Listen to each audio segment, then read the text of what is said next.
Committee of the whole meeting to order. If you would, as you're able, please stand to say the Pledge of Allegiance.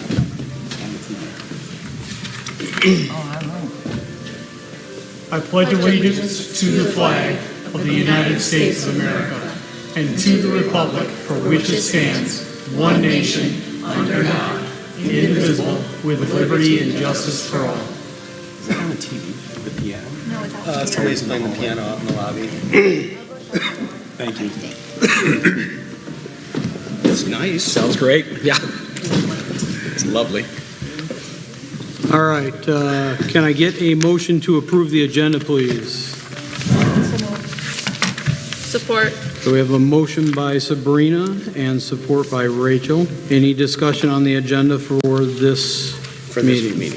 Just for this meeting, yep. Okay, no discussion. All in favor, say aye. Aye. Aye. Opposed, say nay. Okay, motion passes. Okay, first order of business is to review policy 0131.1. So this is the policy titled Bylaws and Policies. So this lays out how policies and bylaws are to be adopted. Taking you guys back 2 months, the resolution that was passed was to review this policy to look for language to specifically call out the requirement for a first and second reading before an adoption vote. So I guess we'll specifically, let's take a motion to get into discussion about P0131.1. I make a motion. Okay, motion by Rich and support, that was you, Danette? Okay. So discussion on P0131.1. So I did send out just some language that I found when I was looking on the internet for language. It's quite lengthy what I sent out, almost a full page, but I sent that out essentially just as a starting point. But I'm open to anything that the board has. A couple of thoughts. I do think putting in the language of the two readings is important. So I think what you had sent has pretty clear language of how that goes. So I think that for my purposes looking through seemed to make sense. You know, obviously others can chime in. But I wonder if it'd be in our best interest to also include in language to have our legal counsel and superintendent called out in here as far as some of the different like presenting changes or a combination of the board, the superintendent, and the legal counsel to recommend changes that go before the board. So language on who can recommend changes? Yeah, because, you know, kind of going back and forth between the two documents, you know, like the one you sent, when policies are brought to the board for review or official reading, the sponsor, usually a board committee or the superintendent, should identify the reason for creating or updating a policy. I'm asking more than saying it should be, but I just wonder if this would be good to put in our legal counsel. Because oftentimes when there's uncertainty or we need more clarity with a bylaw, it's good to have either a Neola or whoever we're working with, representative, kind of talk through that. But then, you know, also our legal counsel. So I don't know, I'm not saying I know specifically where to put that language in, but I did want to bring it up that I think it would be in our best interest to at least look at that.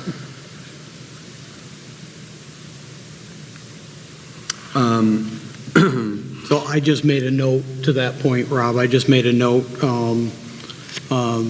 where it says usually a board committee or superintendent. I just made a a note to add legal counsel there. Okay. And on the bylaws, as it says now, that middle paragraph talks a couple of different times about if it's brought up, then it should remain on the agenda for the succeeding board member or board meetings until approved or rejected. And if that does not happen, then at the next meeting, it automatically expires. I feel like that language at least should be explored more, either to ensure that we're adhering to it, or if it needs to be adjusted. Can you point directly to that verbiage that you're talking about? Just skimming and not Is there a seeing certain it? Yeah, so this is on the actual bylaw document, The not, existing one? yeah, the existing one. Okay. The paragraph that starts these bylaws and policies which are not dictated by statutes and rules. If you go down about halfway. Shall remain on the agenda of each. Oh, gotcha. Yeah, shall remain on, yep. And then the last sentence. So really starting with, repeal shall have been proposed at a previous board meeting and once proposed shall have remained on the agenda of each succeeding board meeting until approved or rejected. And then I just skipped ahead to that. Any resolution adopting, amending, or suspending a bylaw or policy under this provision shall expire automatically at the next public meeting of the board unless the board moves to adopt the resolution in final form. That just makes me a little nervous, as far as language goes, just to make sure that we don't set ourselves up for, okay, we have questions about a bylaw, that if we don't resolve it at the next one, then, we have to start the process over again. So it may just be something worth taking a look at. So that's where, unless I'm reading it wrong, again, bylaws. I think the difference, honestly, is the work that we do here, as whether it's a policy and bylaw committee or whether it's a committee as a whole, is separate than the actual board meeting agenda. Right. So if let's say this was a smaller committee and the committee suggested that this policy be accepted and it was brought to the board and the board didn't actually act, then yes, it would not carry over, Yeah. right? So it would have to be, that motion would have to be made again. So where that gets a little sticky is we reviewed the flags and displays policy in the October meeting, but then it didn't come back up at all in the November meeting, and now we're here in December. So does that mean, according to the letter of the law, we actually missed our window? Because that was not a committee of the whole, that was a board meeting. Right, but at that meeting, that's when we did take official board action to send it to this committee, Okay. or this Okay. committee of the whole to discuss it. So that's why it's on the agenda as well. Yeah, I think that should just be Some clarity. Some around clarity in that so that we don't put ourselves into a position to get Okay. scrutinized over it.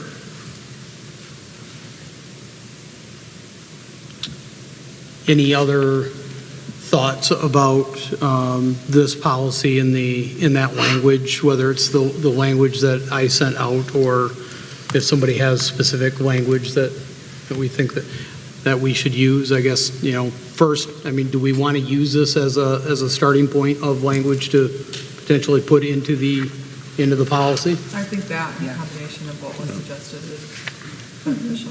Okay, so if we use this as our starting point, and we've already then suggested that we should add legal counsel there, does everybody agree with having legal counsel Yes, added to I that agree. section? Sure. Okay. So,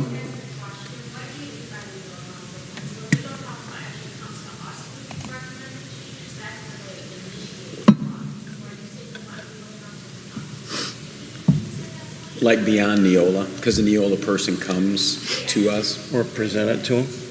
Yeah,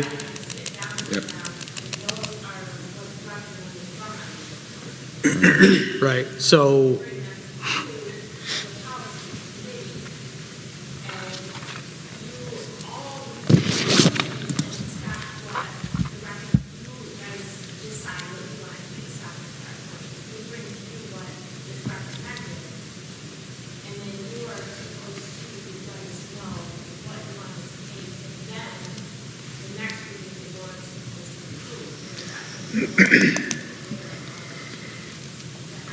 It does, so I just made it. It just hasn't happened since we had this board. Right. So I just made a note, and Rob, I'm not going to speak for you on the legal counsel point, but I just made a point that this should probably also say policy provider, that a policy provider is recommending the changes. So we're saying people that are recommending changes to our policies, who those folks could be.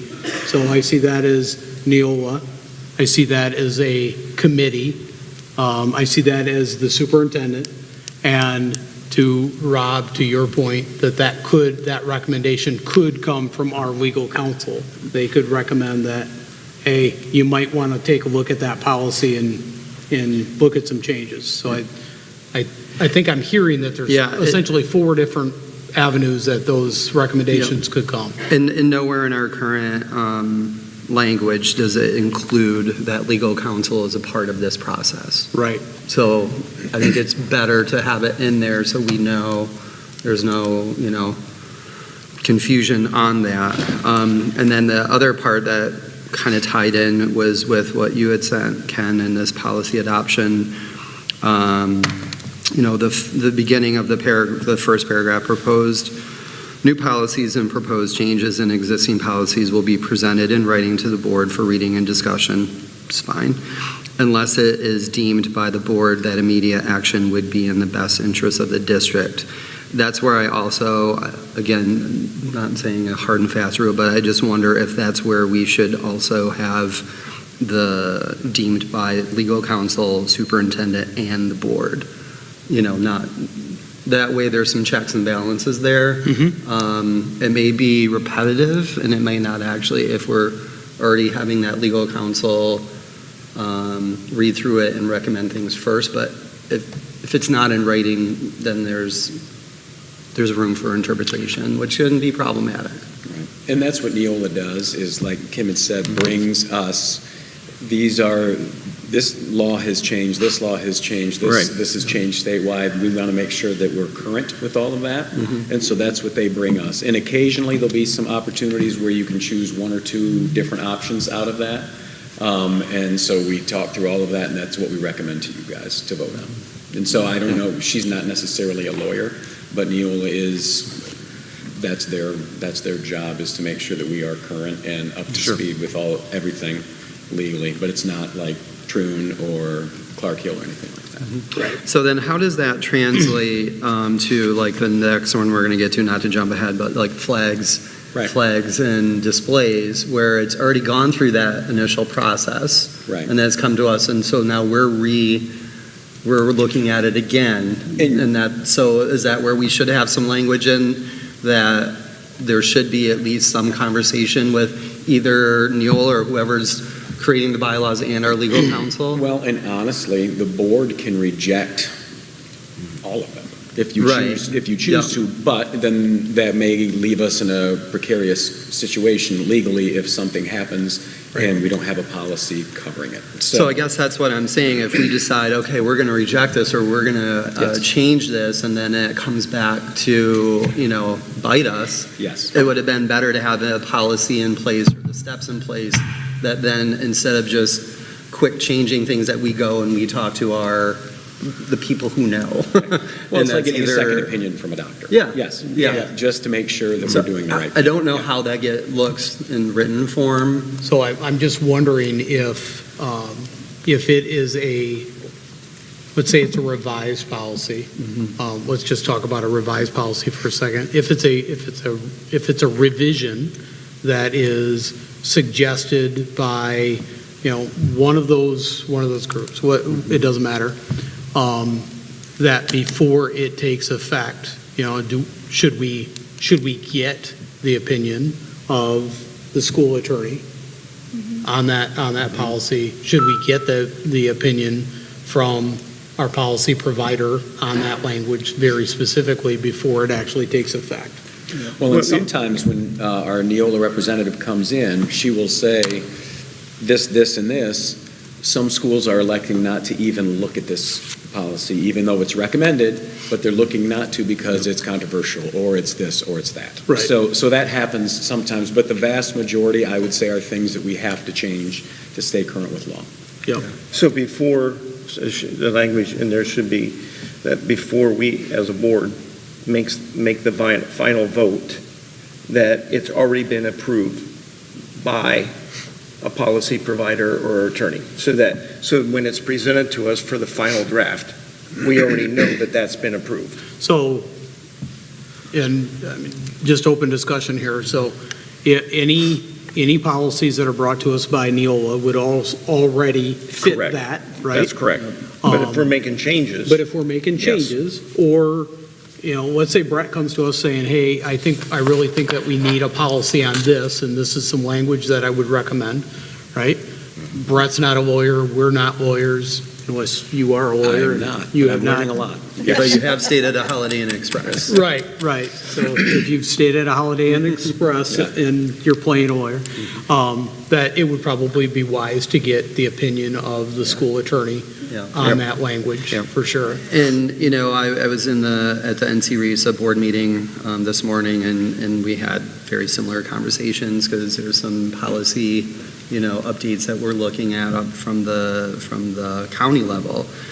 And what Blake talked about, he has done through his tenure, a brief tenure at NC RESA, but also in other districts, if there were this kind of situation where, a bylaw or a policy was brought to the board, we had questions, we wanted to make some revisions, then they would schedule a committee as a whole 2 weeks prior to the next board meeting to go over that material. And if that meant calling in a Neola rep, to spell it out so that we were clear on what the potential ramifications could be for that, and or talk to our legal counsel, and then you can bring it to the next board meeting and still be within that guideline of, addressing it in consecutive board meetings.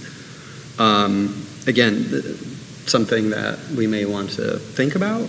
I don't know if it's something that we feel like we need to implement, but I think it's better to be safe than sorry when it comes to just the vast amount of bylaws that come across our plate on any given year. And We don't want things to get, sneak by. Yep, well, and a lot of them sometimes are changes of one or two words, and and they say that, they said this is exactly what you've got, but for some reason, the lawyers wanted to change some of the language instead of must, may, or whatever, fill in the blank there. So there's a lot of legalese in some of these, and so sometimes that's what those are too. Yeah, it's just updated language because they have had to. Yep. But the worst thing is when you get into a routine, you're like, oh yeah, these are just word changes here and there, and then all of a sudden you're like, oh, there's something bigger there. Yep, and maybe didn't seem like a big thing, but ends up being. Yep. So Okay, I'm just jotting some quick language Tell down. me when you're ready to go to something different. I just want to finish this thought here real quick. So I just jotted down that, just give me your thoughts on this language. All policies amended by the board or proposed by anyone other than the policy provider shall also have the opinion of the school attorney. Correct. I mean, does that, am I missing anything there? Can you read it just one more time? Yeah. All policies adopted by the board, amended by the board, not adopted, amended by the board, or proposed by anyone other than the policy provider shall also have the opinion of the school attorney. I feel like there's something missing there. I think Prior to final approval of the Board of Education. Prior to, I think we would want the superintendent included in that as well.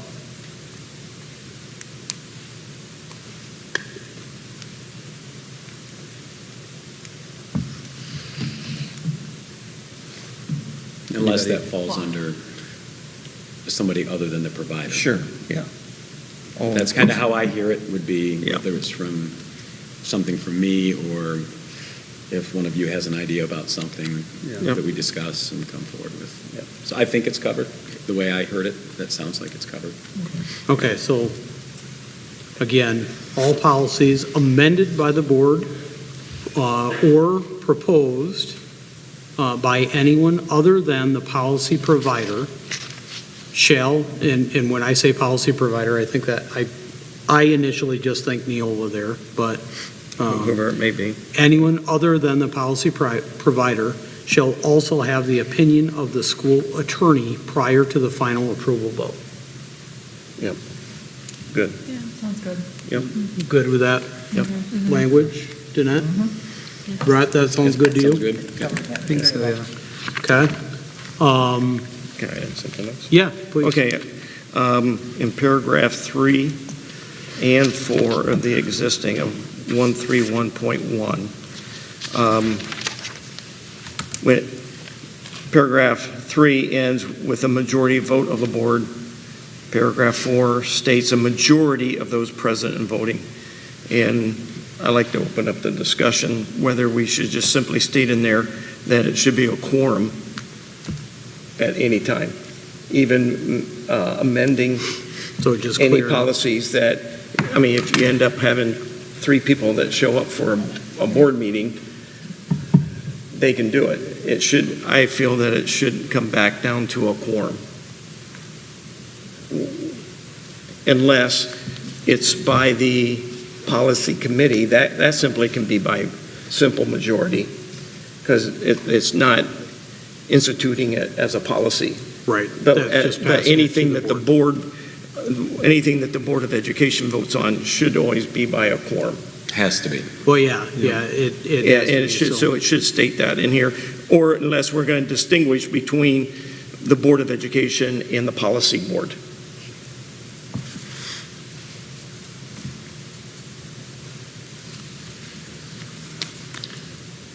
Well, you're talking about like policy committee? So committee can't, can't put into the vote, to put it into action. It has to come through the full board. They Yeah. can make recommendations, they can, share information, but they can't make the decision. I don't know if you can put a quorum in there without it feeling clunky. So I guess I'm looking at that language and just wondering if the language of majority vote by the board is simply replaced by majority of those present and voting, because we can't have a business meeting without a quorum, Right, yeah. right? So, I think that may clear that up. I think it's a given. The I quorum think is always going to be It's a four. given, and it's a law that you have to have 4 people to vote on anything. Right. You have to have at least That a quorum. yeah. Right, but You could one, just simply in parentheses, minimum of But it 4. doesn't, it just doesn't state it in there as such. So like Rob said, in parentheses as a quorum. Either or. I'm just stating that it states it 2 separate ways. One says majority vote, the other, yeah, the because majority of those present. if in voting. we have it, if we have that language in the 2 different ways, majority vote of the board, that means 4, right? Should be. Majority of those present and voting, let's say there's only 4 of us here, that could be passed with 3. So I think that's the hang up there. That's the way that I see it anyways. So the question is just simply clearing that up on But that's whether or legal. not- You can do that. If only 4 people show up, you can have a board meeting, and you can Correct. you can vote on things, so that's legal. Correct. Right. Yeah, the question is, do we want to change that so that it is simply a majority vote of the board, meaning that it would have to be 4 people voting to pass or adopt a policy, Yeah. versus only 3 people potentially, if some people couldn't be here? Thoughts?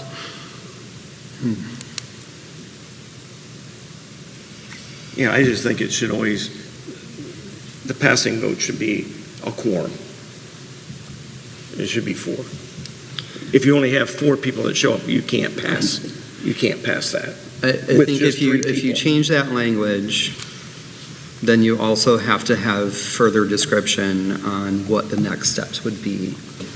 Because if you change that to where it has to be the quorum and it has to be the full board, whatever, voting, and then you remove or change that second or that next paragraph, I feel like you then need to say, okay, well then you suspend the vote until the next board meeting. You know, there's an action that needs to take place if we're not going to allow the majority of those present to vote, as long as it's a quorum, you know, as long as it's. Yeah, 4. so I guess the way that I'm looking at it honestly, Rob, is if it says majority vote of the board in both places, that means regardless of whether there's 4 people, 5, 6, or 7 here for the meeting, it will take 4 votes to pass it. To me, that's what that means.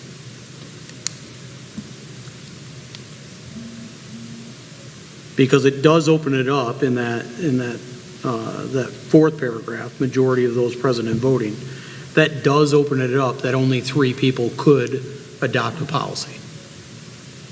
And that could happen with 5 people present.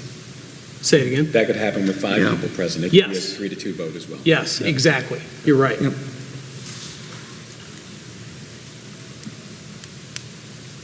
So, That's where I feel the safe zone is, you know, a quorum.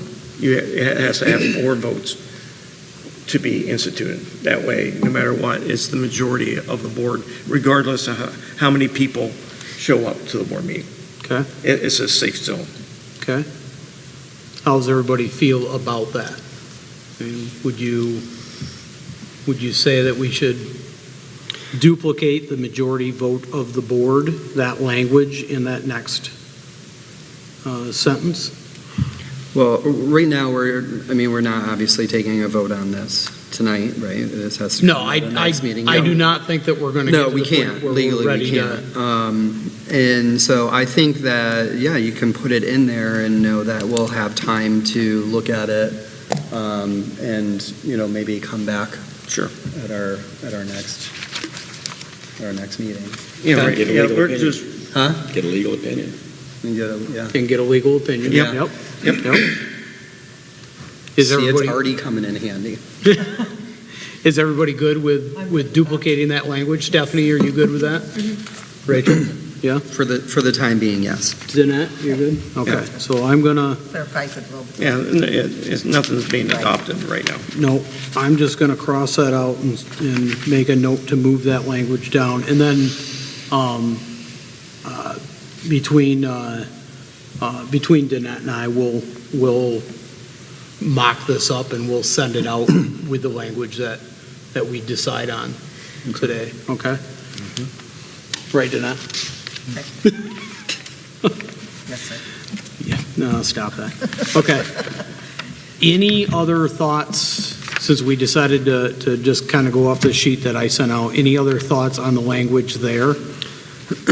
I think it might be in our best interest to at least kind of go through what the first and second reading entails, Okay. just so that we're all on the same page with that. Okay. Are you saying language that's in here? Yeah, I think that's a good starting point, Okay. is that section that you shared. And I think the second paragraph is primarily where that's covered, not on our existing bylaw, but on the document you shared. Yeah, it says for first readings of an updated policy, the sponsor should also provide a marked up version of the policy that shows clearly the proposed changes.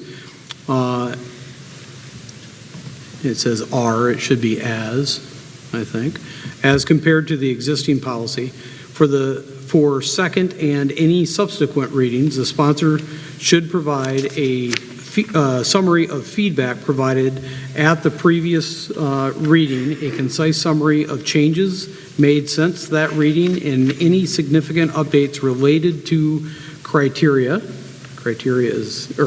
criteria, and a marked up version of the policy that shows clearly both what is being changed from the current policy and what has been updated since the prior reading.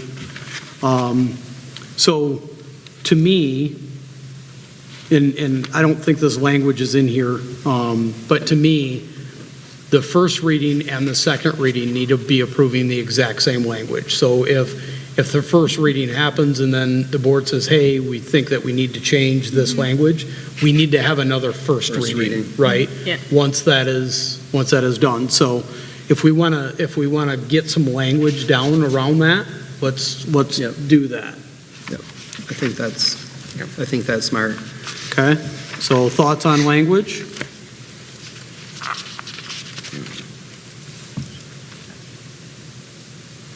Don't everybody speak at once. I think it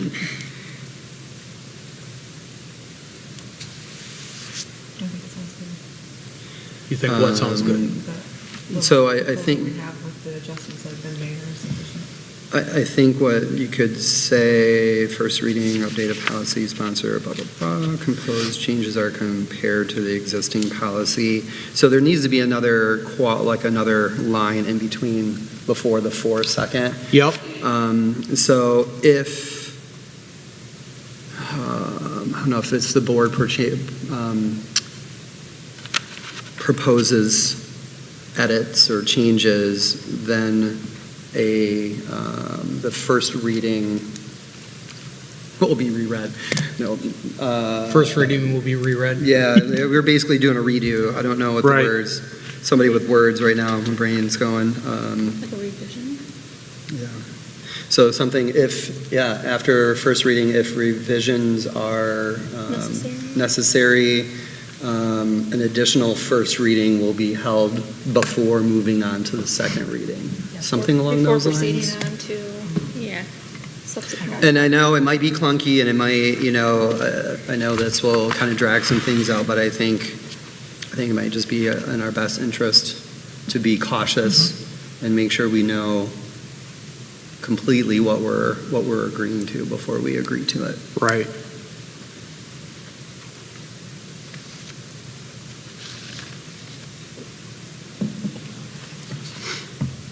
And then if this becomes unnecessary down the road, we can always revisit it.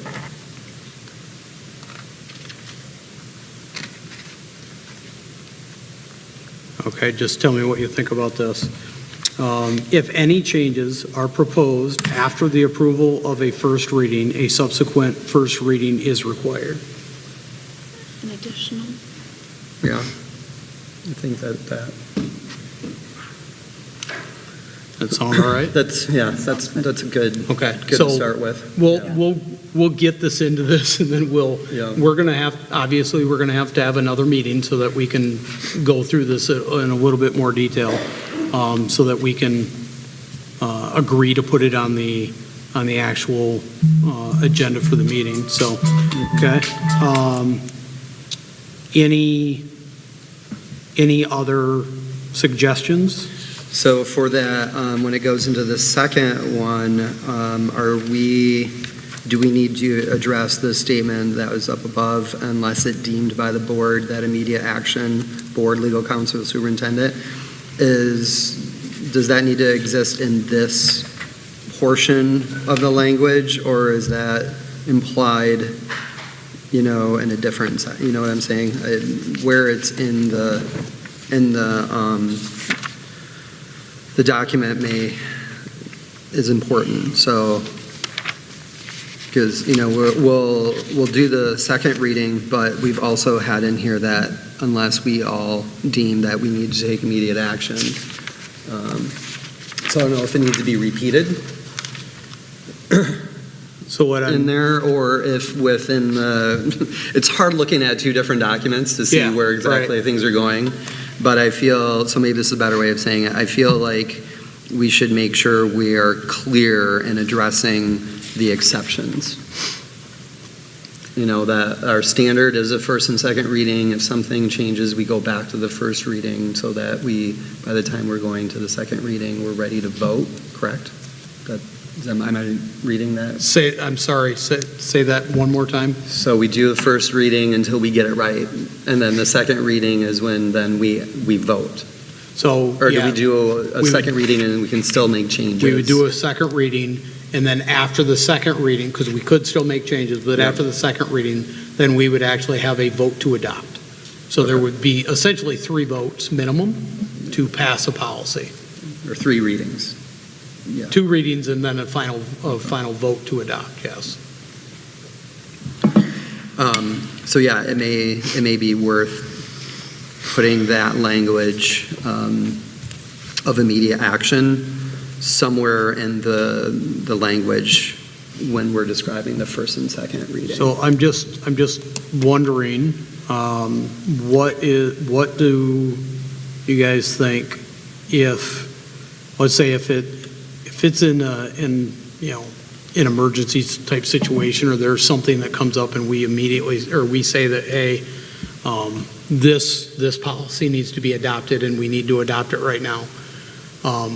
Would it be advantageous to put an expiration on that, and that the board has to come back and actually review that to adopt it as a final or as a permanent policy? Would we want to open that door that we could have a temporary policy and a permanent policy? Brett, what's your thought on that? It's fine, yeah. Could you think about, should you want to put on there a high security, like if it's a high security emergency or something? Could you foresee something like that? Right. I guess, you never say never. Yeah. It could be anything. Yep. We had to act very quickly when we had to change everything during the pandemic. Yeah.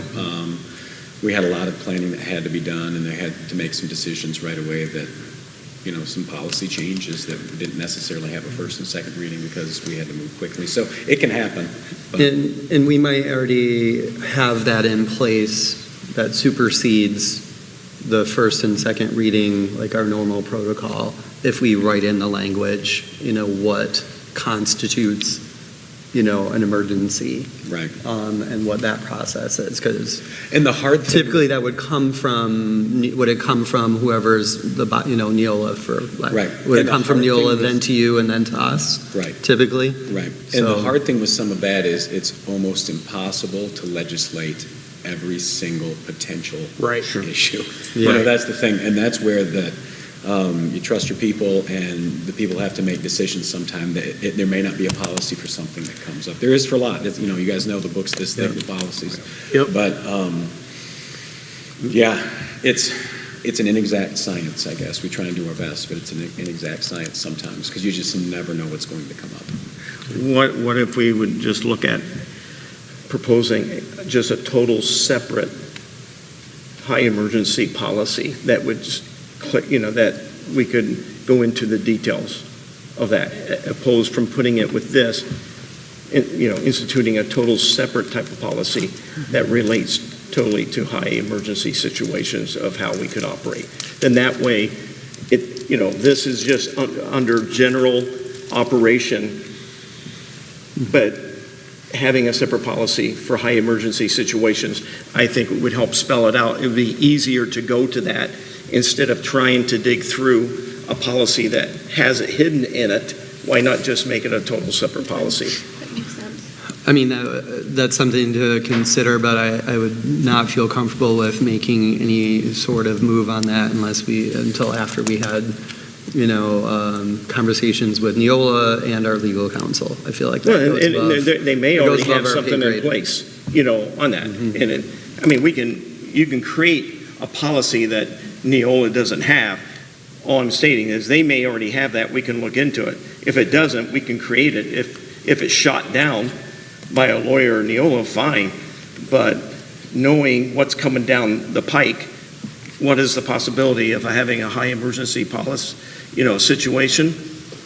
Probably pretty high with the way things are. So it would be maybe an important thing to reach out to the lawyer or to Neola and say, hey, do you have anything already in place or moving in that direction? Be nice to see if That's my there's already suggestion. any precedent set or any, examples that we could draw upon for that. So, I mean, that might be something, I think, I don't know if I want to say we should table it, or at least it's something to maybe explore. Yeah, so outside of I this. guess I'd like to recommend this. It's 20 to 6. I want to make sure that we hit on the other policy, at least to get some language talked about with that. Why don't we take what we have, and I'll clean up this language on this one, and I'll take the current P0 or PO 0131.1 and add this language to it, so that way we're not looking at two documents. And then we will bring this back to another committee of the whole meeting. I don't know, do we want to do one in 2 months, or do we want to do one next month? I guess it's up to the board. Like another committee of the Yep, whole. the same committee to do this. I think it would be worth doing it next month, but probably not before our board meeting, just, because of the holidays. Is it something we can schedule after our January board meeting? We can. Typically, I think they've always been just before the board meeting, but Or day of, yeah, just not a different day, yeah. because I know I'll. Okay.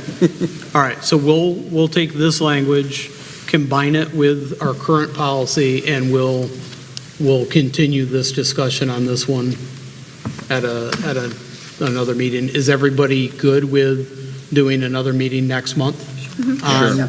Yep. To talk about policies? Yep. Okay. Same All right. time, same place. So we'll do that. So then, the next policy then that we are here to discuss is PO 8805. Do we need a motion to, I don't know if we actually need a motion, but let's get a motion to discuss 8805. So moved. Support. Okay, so I heard Rob and Danette both made a motion. You can give it to Danette. that's Give it to fine. Danette. Say no to Rob. Give it to Danette, and then we'll give it to Danette, and then Sabrina seconded it, right?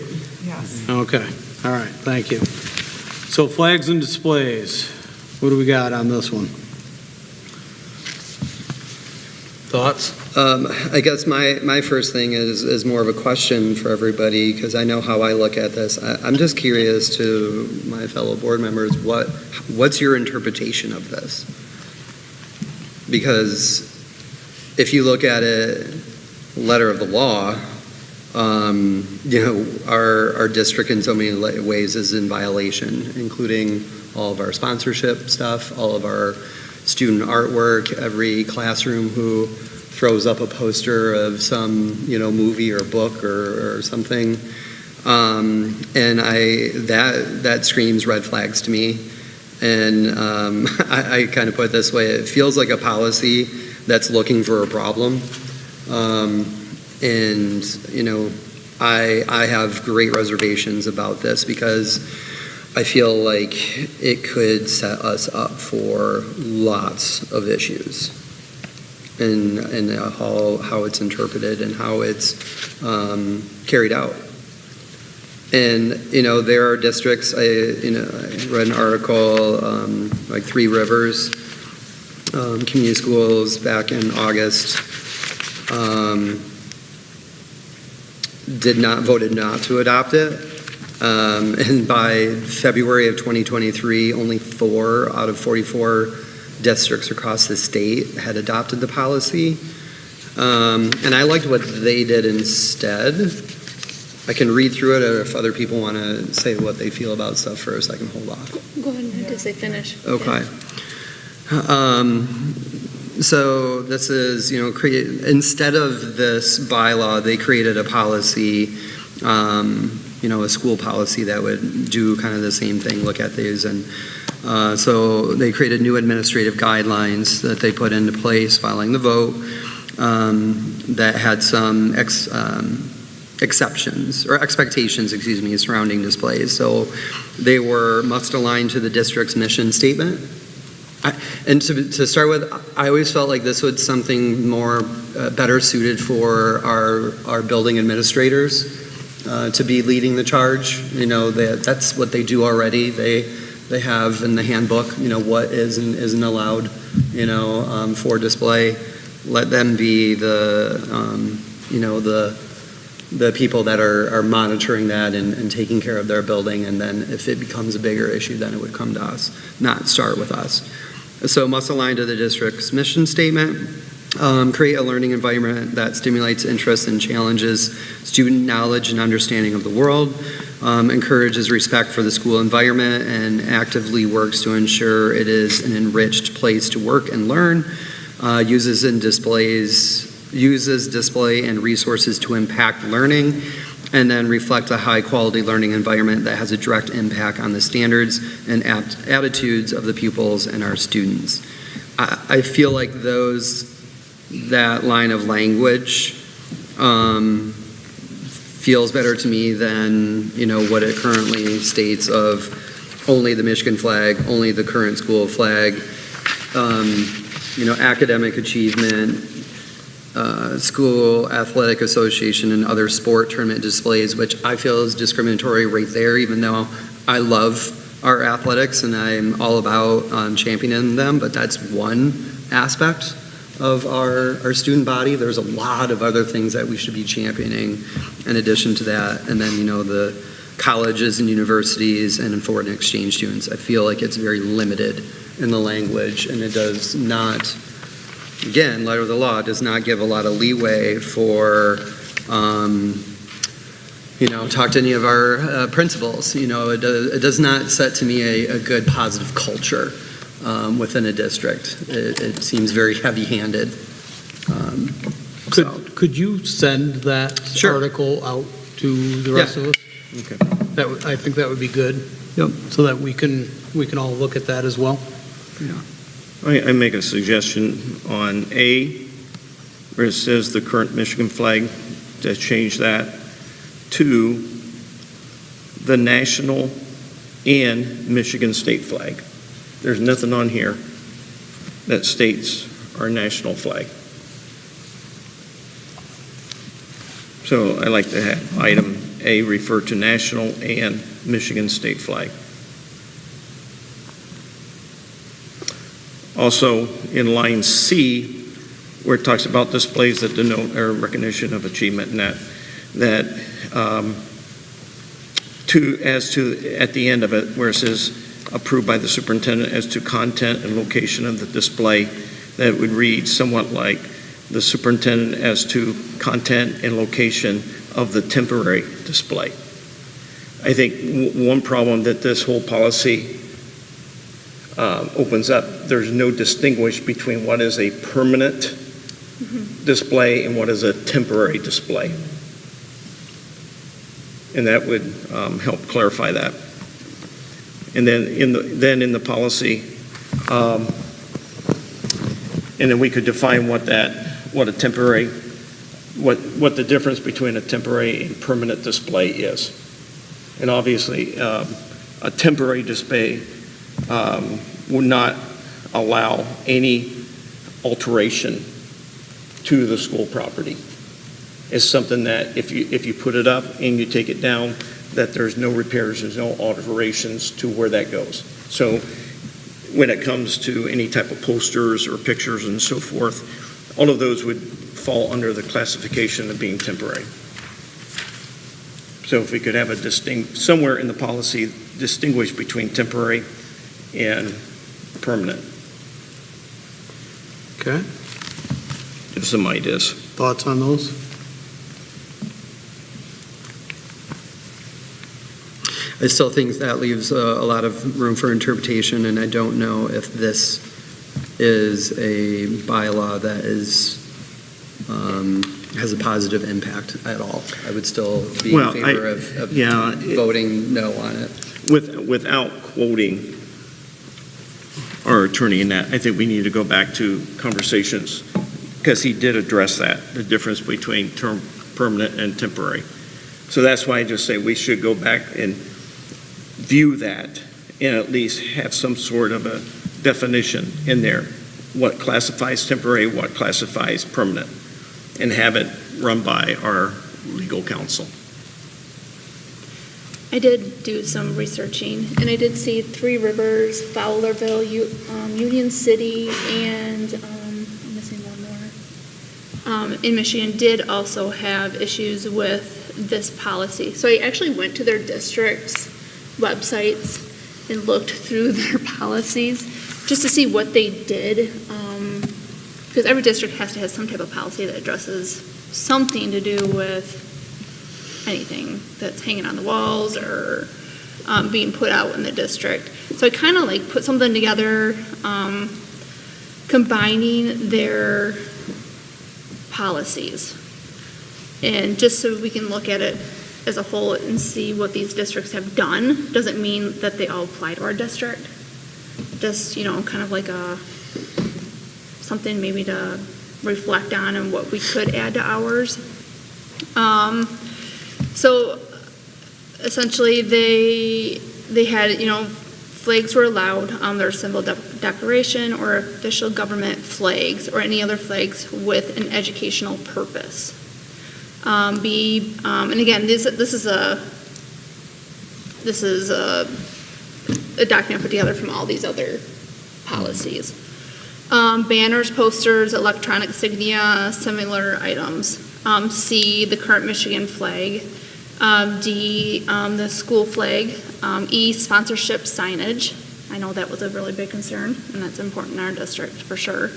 Displays that denote a recognition of achievement, so that is pulled from ours. The Michigan High School Athletic Association and other similar sport tournament displays, which was I believe, in our policy. H, displays from colleges and universities, which was in our policy.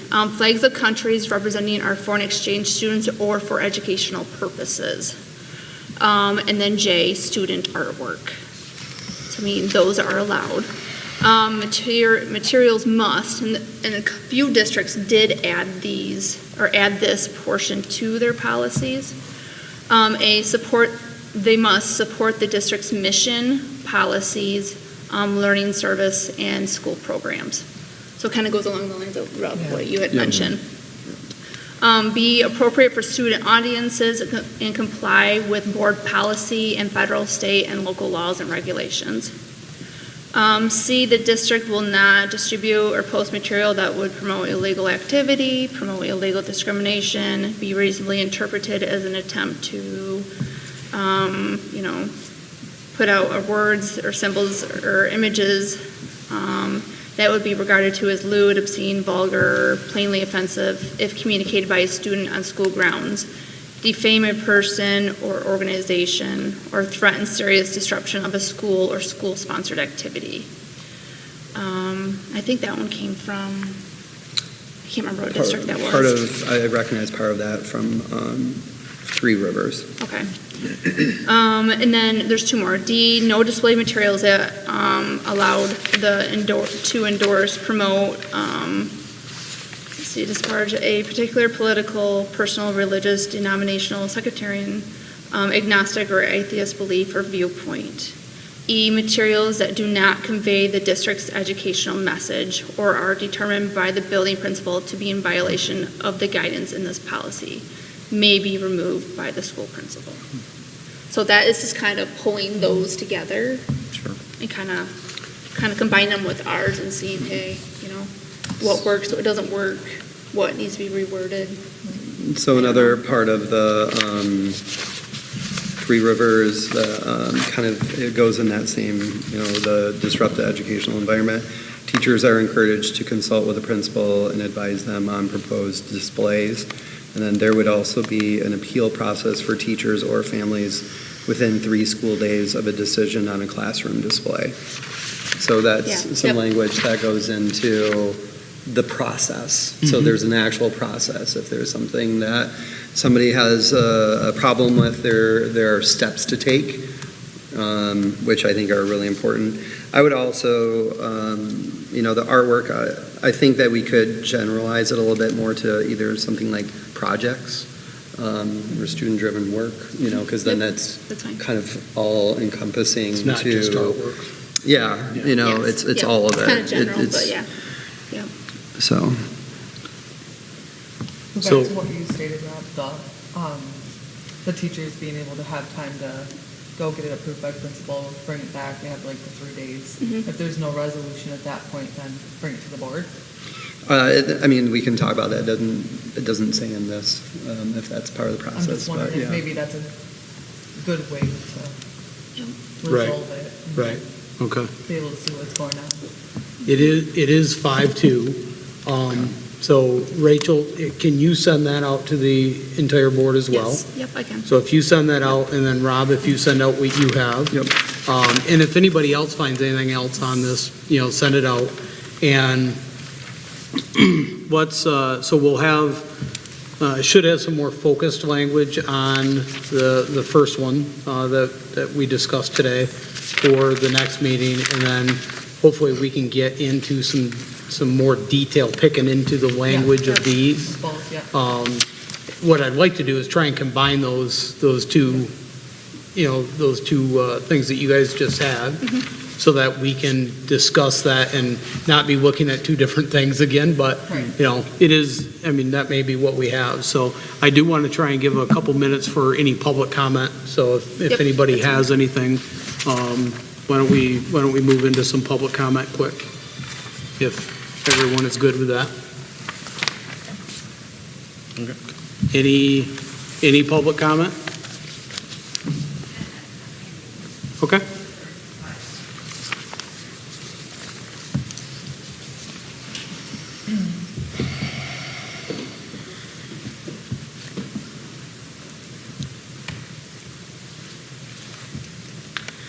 And I will send this to everyone. Ken, I sent this to you, Brett, and Kim in October. But I'm hoping the board, as you discuss the bylaw changes and just the overall strategy, will take a deeper look at other bylaw providers besides Neola, specifically Miller Johnson. And in an email I laid out and it has some links in there that you can look at for some references and examples. It seems like the Miller Johnson policy manuals at other schools, their policy manuals are more of a living document versus a dead document like our bylaws that has to go in and be manually updated. So you'll see, and I put in the email here like examples of the wording says, refer to this piece of Michigan legislation versus our policy manual says, see MCL 380.132. And I gave some examples where I think even our policy manual is citing those MCLA references that have since been rescinded from ages back, like when you look at like 1995. So just take a look at it, and maybe all of the efforts that you're putting into changing these, if we could add looking at Miller Johnson and seeing cost-wise what it does for the district, and if you like the wording better, may help the cause. So I'll send that right now to everyone. Thank you, just so Lindsay. you can take a look at the references. Thank you, Lindsay. Brett, I know that was on the board's radar last year to look at another policy Clark provider. Hill, and yes, When does our current Neola subscription expire? it's rolling. We don't have a definite date. We can change anytime we want to. Okay. all Do right. we typically in the January meeting, though, talk about like legal counsel and bylaw policies? So that's Yes, usually that's at the where, organizational meeting in January, yeah. Okay. because I know that NCVC uses Miller Johnson and swear by them that that's, been the most effective way to go. And it's not, As bulky. excessive. Right. All right, sorry. Go ahead. You guys are having discussion, it's fine. Josh Stein, resident of Grant. Just a couple of quick comments. Appreciate hearing that people did some preparation and research. 4 of 44 schools adopted this policy that we spent 20 minutes talking about. A bunch of people didn't. Appreciate that information. We did some research. I appreciate that. wondering about the attorney review of policy. I understand that having legal guidance is important for protection and liability. Are they going to read the policy after the first reading, after each revision? Is it after the first reading, after the second reading? Just curious how the legal fees might add up for the school with these revisions, because the legal expenses are extraordinary. And then my last comment, I mentioned appreciating the research people do. I would appreciate if people did more research and more thought, so that way we can have productive conversations. Richard, you were concerned that subsection A only addresses the Michigan flag. If we read the paragraph above subsection A, in addition to the use of the American flag as addressed in policy 880, or 800. So you spent time talking about that when it's already in this policy that the school is allowed to display the American flag, and it was irrelevant to bring up under subsection A. So, thank you. Thank you, Joshua. Anyone else? Okay. With that, why don't we take a motion to adjourn the committee of the whole meeting? So moved. Support. Okay, we have a motion and support. All in favor, say aye. Aye. Opposed, say nay. All right. Meeting adjourned.